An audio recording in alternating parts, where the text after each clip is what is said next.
sebagai ganti dosaku, karena kasih-Mu padaku.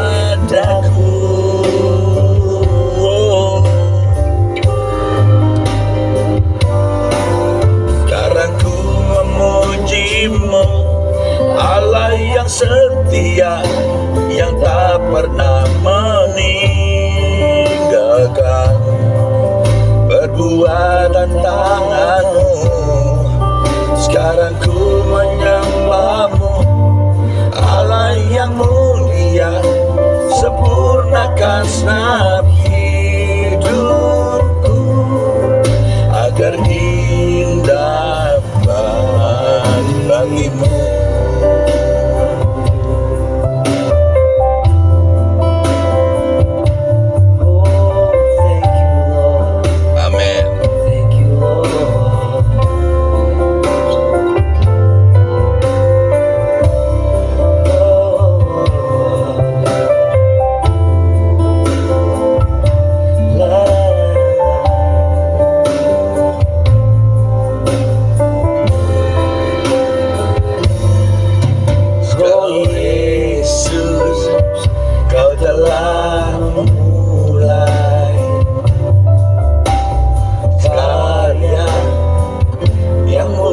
Dalamku,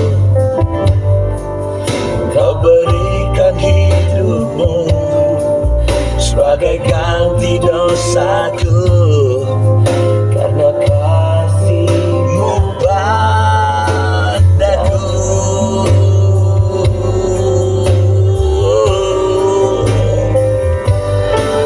Sekarang ku memuji-Mu, Allah yang setia, yang tak pernah meninggalkan perbuatan tangan-Mu.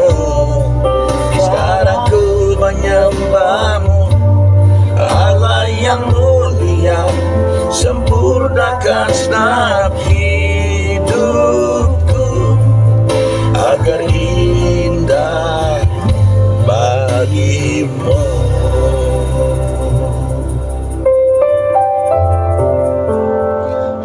Yesus Tuhanku.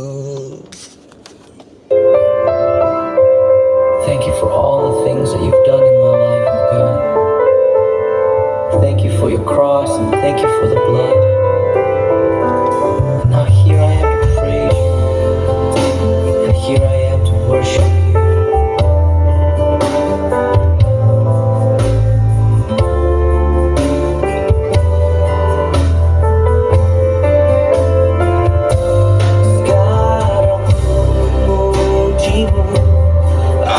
Yang setia, yang tak pernah meninggalkan perbuatan tangan-Mu.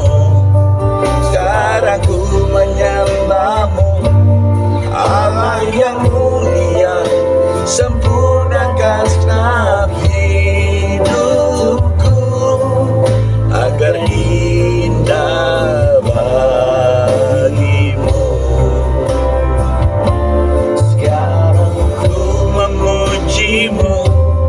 Allah yang setia, yang tak pernah meninggalkan perbuatan tangan-Mu. Sekarang ku menyembah-Mu, Allah yang mulia, sempurnakan segenap hidupku agar indah bagi-Mu.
kasih Tuhan, Engkau tidak pernah meninggalkan perbuatan tangan-Mu. Kau selalu ingat dan mengasihi kami semua. Semua yang mendengarkan sabda firman Tuhan dan doa ini, yang percaya apa yang saya sampaikan dan ingin melakukan seperti apa yang Tuhan mau. Amin.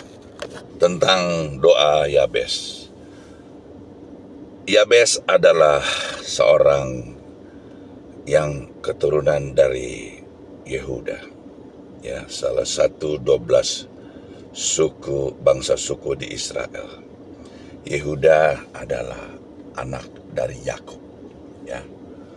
Tuhan berjanji, Tuhan ingat, ya, kepada janjinya Abraham, Ishak dan Yakub, keturunannya diberkati. Dia tidak meminta-minta tapi diberkati.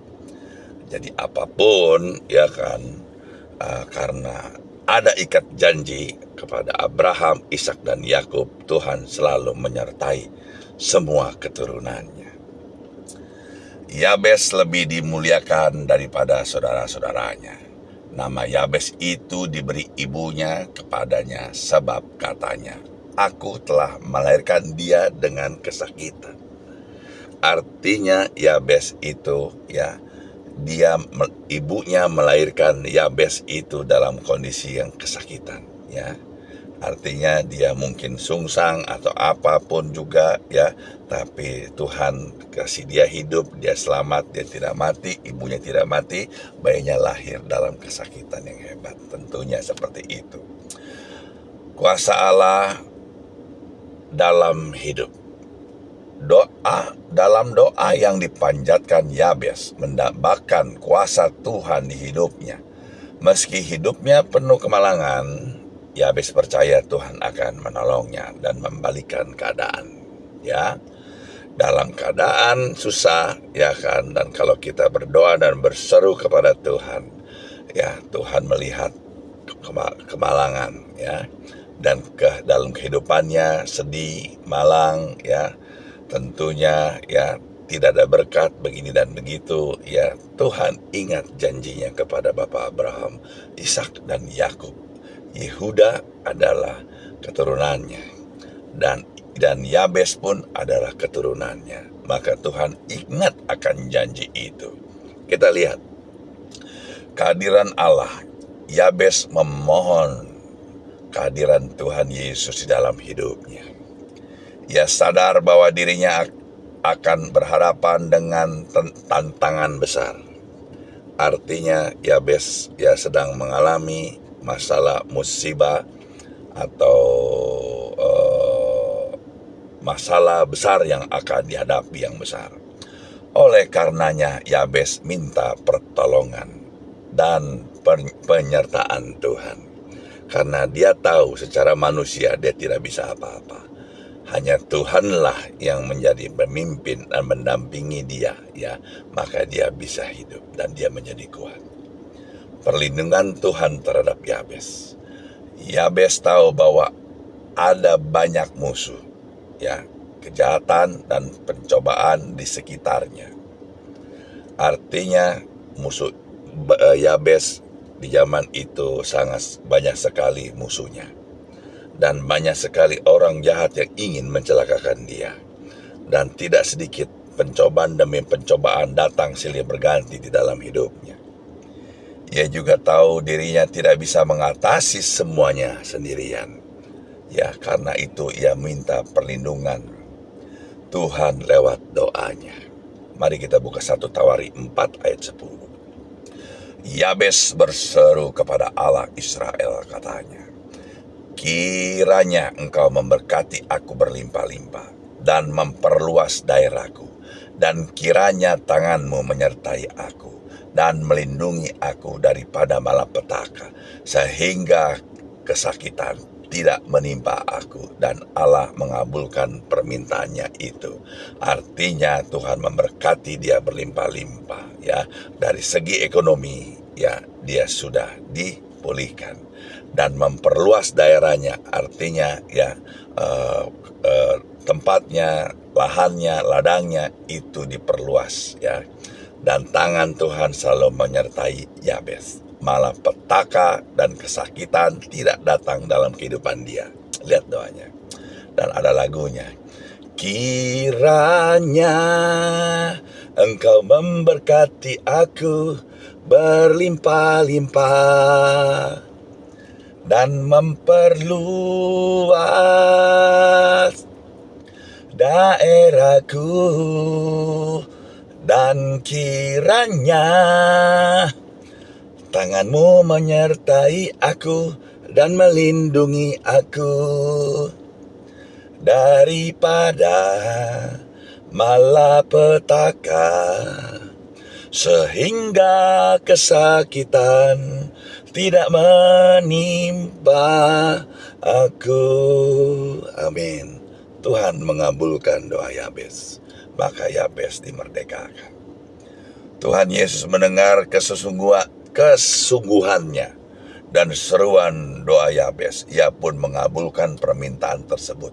Hidup Yabes akhirnya berubah. Ia tidak menjadi sosok yang mengalami kemalangan, malah justru Yabes menjadi orang kudus dihormati sepanjang masa. Amin. Mari kita lihat ya, bagaimana dengan Nabi Daud. Nabi Daud berfirman. Kita buka Mazmur 91 ayat yang pertama. Orang yang duduk dalam lindungan yang maha tinggi, bermalam dalam naungan yang maha kuasa. Lihat. Artinya orang yang duduk beribadah, ya, berlindung di hadapan yang maha tinggi. Ya, dilindungi sampai berlindung ya di naungan ya yang maha kuasa. Kita lihat ayat selanjutnya. Akan berkata kepada Tuhan, dan berseru di rumah Tuhan. Tuhan tempat perlindunganku dan kubu pertahananku, Allahku yang kupercayai. Wis, luar biasa. Tuhan itu melindungi dan kubu pertahanannya, dan Allahnya Abraham, Allahnya Ishak, Allahnya Yakub yang kupercaya. Sungguh Dia akan melepaskan engkau dari jerat penangkap burung. Artinya ada jebakan Batman, orang ingin mencelakakan kita begini dan begitu. Jerat itu tidak datang dan tidak sampai kepada kita. Dari penyakit sampar yang busuk, artinya sampar penyakit busuk, penyakit kutukan, itu tidak akan pernah datang dalam kehidupan kita. Dengan kepaknya Ia melindungi aku. Amin. Di bawah sayapnya aku akan berlindung. Kesetiaannya ialah perisai dan pagar tembok. Artinya Tuhan melindungi aku. Dengan sayapnya Tuhan melindungi aku, ditutupi, dibendung, Dia dipeluk sehingga tidak ada yang dapat mencelakakan Dia. Ya, seperti apa perisai dan pagar tembok. Luar biasa firman Tuhan ini. Ayat 5 kita lihat. Engkau tidak usah takut terhadap kedahsyatan malam. Pada saat malam, ya kita berbicara malam gelap gulita, ya ada setan, jin, tomang, apa segala macam, kekelaman, ketakutan ini dan itu, tidak usah takut ya terhadap kedahsyatan malam. Terhadap panah yang terbang di waktu siang, sihir, santet, apapun masalah silih berganti dalam pekerjaan kita, dalam bidang usaha kita, maupun sihir-sihir dari kuasa gelap yang terbang pada waktu siang, ya, nggak usah takut, dibilang. Terhadap penyakit sampar yang berjalan di dalam gelap. Artinya di dalam kegelapan itu ada penyakit sampar, penyakit kutukan, ya, yang tidak bisa sembuh, ya, nggak usah takut. Terhadap penyakit yang menular, yang mengamuk di waktu petang. Oh, jelas kan itu ya. Artinya sakit penyakit tidak akan menimpa kita. Nggak usah takut kalau kita berlindung kepada Tuhan. Kita lihat ayat selanjutnya. Walau 1000 orang rebah di sisimu dan 10.000 lebah di sebelah kananmu, tetapi itu tidak akan menimpa aku.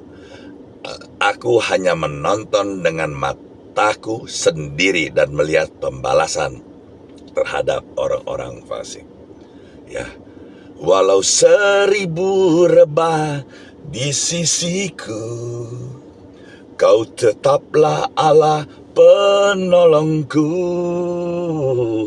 Walau 10.000 rebah di kananku, takkan ku goyang sebab Yesus sertaku. Amin. Kita lihat ayat 9. Sebab Tuhan ialah tempat perlindunganku, yang maha tinggi telah kubuat tempat perteduhanku. Ya, Tuhan, kita berlindung kepada Tuhan yang maha tinggi tempat perteduhan kita. Malapetaka tidak akan menimpa aku, dan tulah tidak akan datang mendekat kepada kemahku. Artinya malapetaka tidak akan pernah datang ke dalam kehidupan kita, ya. Dan penyakit sampar, tulah maupun bencana ini dan ono maupun sekalipun bencana alam tidak akan pernah datang ke dalam kehidupan kita, ya. Bahkan tidak akan datang sampai ke dalam rumah kita, ya. Kita lihat ayat 11. Sebab malaikat-malaikatnya akan diperintahkannya kepadamu untuk menjaga aku di segala jalanku. Ya, diperintahkannya para malaikat-malaikat di sorga agar menjaga kita, ya, di segala jalan kita, sehingga tidak ada kuasa gelap, roh jahat yang dapat mengganggu kita. Amin.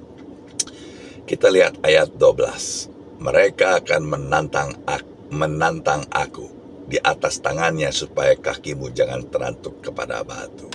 Ya, lihat, kuasa gelap itu akan menantang kita, ya, tapi nggak usah takut.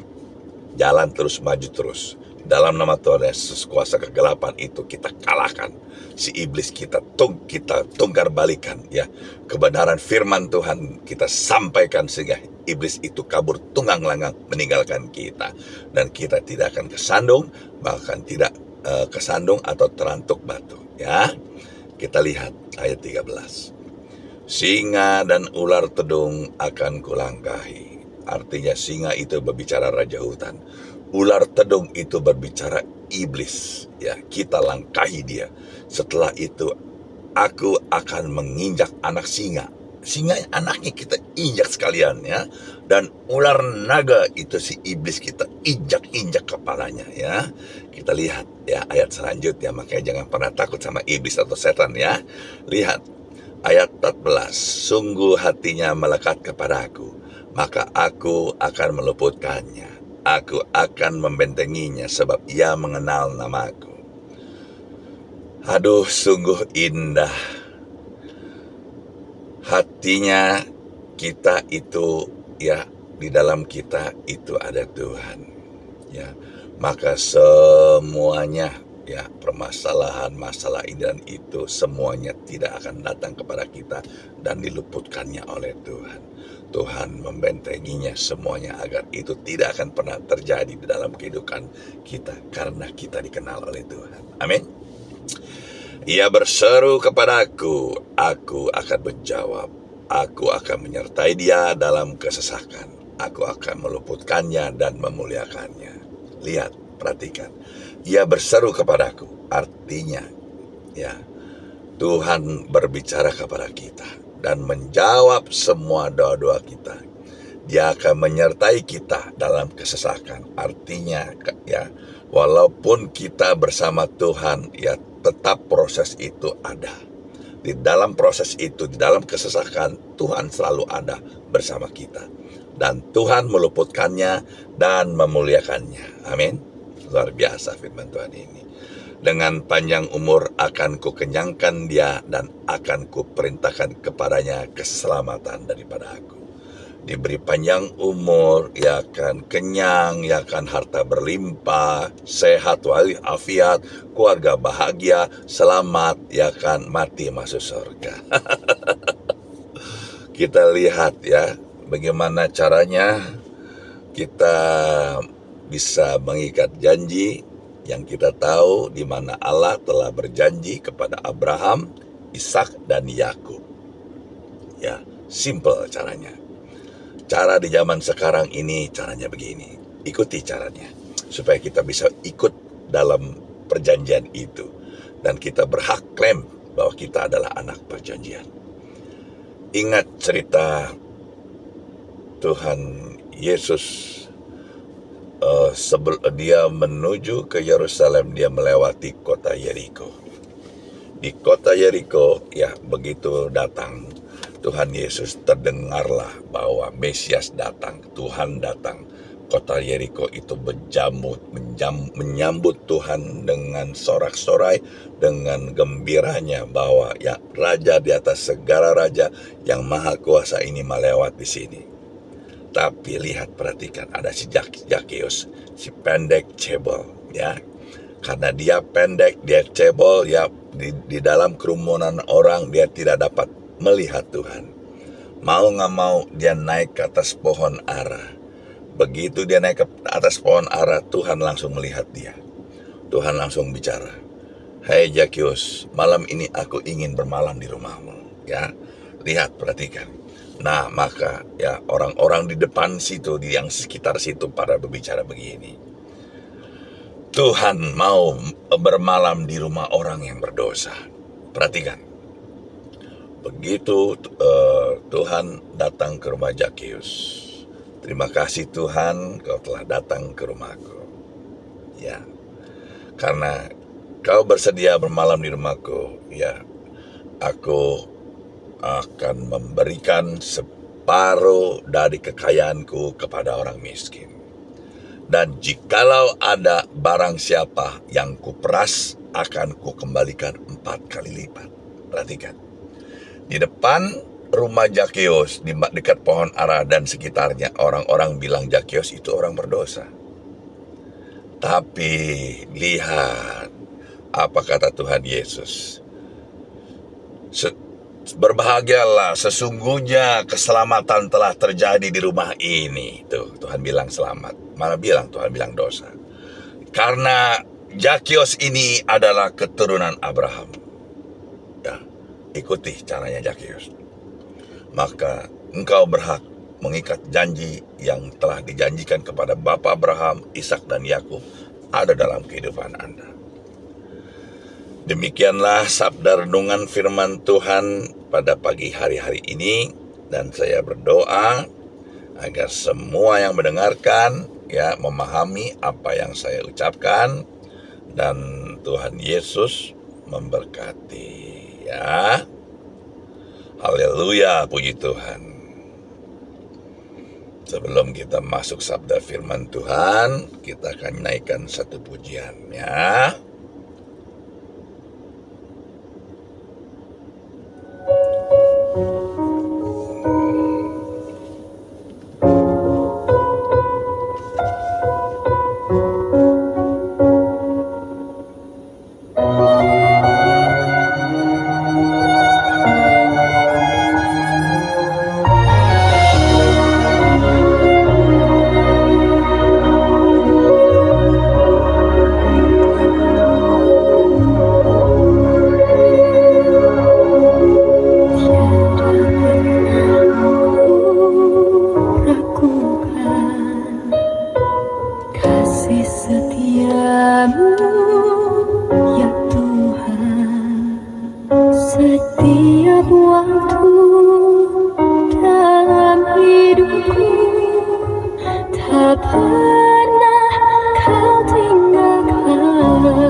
Oh haleluya. Walau 10.000 rebah takkan ku goyang.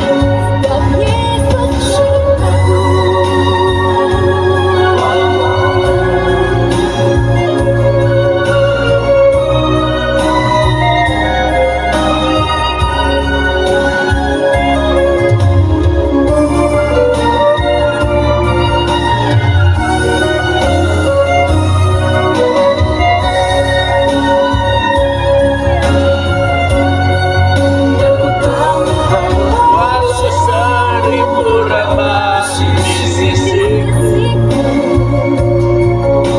kau tetaplah Allah penolongku. Walau 10.000 rebah di kananku, takkan ku goyang.